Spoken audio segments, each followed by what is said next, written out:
روحانی قرآن پاک کو تفسیر کے ساتھ سننے کے لیے ہمارے چینل رفیع اکرم آفیشل کو سبسکرائب کریں اور پاس میں دیے ہوئے بیل آئیکن پہ کلک کریں اور ایسے آنے والے ہر ایک ویڈیو کو فل واچ کریں اور اپنے دوستوں کے ساتھ شیئر کریں۔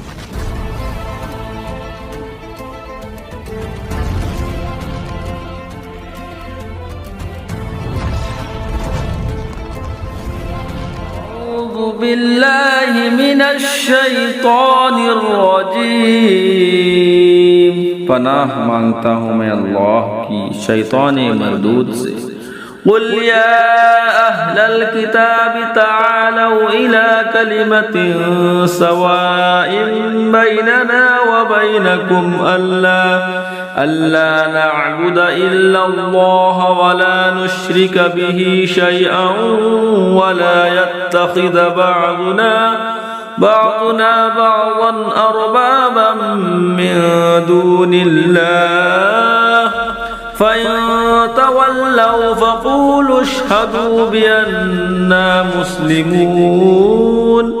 يا أهل الكتاب لم تحاجون في إبراهيم وما أنزلت التوراة والإنجيل إلا من بعده أفلا تعقلون۔ صدق اللہ۔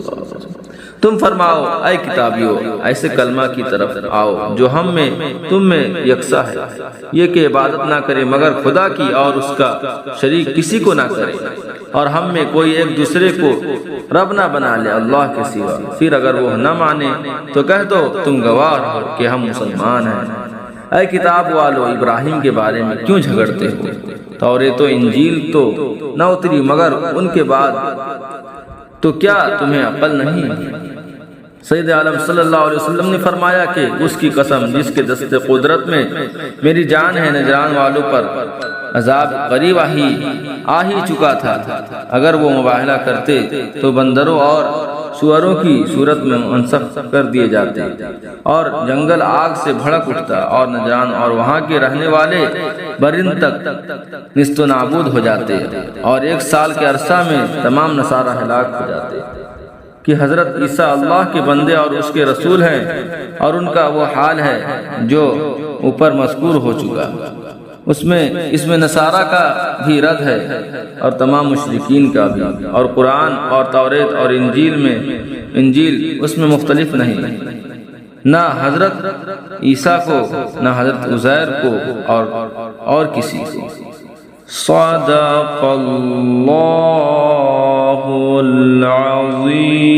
العظیم۔ ترجمہ کے ساتھ سننے کے لیے ہمارے چینل رفیع اکرم آفیشل سے جڑیں اور پاس میں دیے بیل آئیکن پہ کلک کریں اور ہمارے چینل کے آنے والے ہر ویڈیو کو پورے فل واچ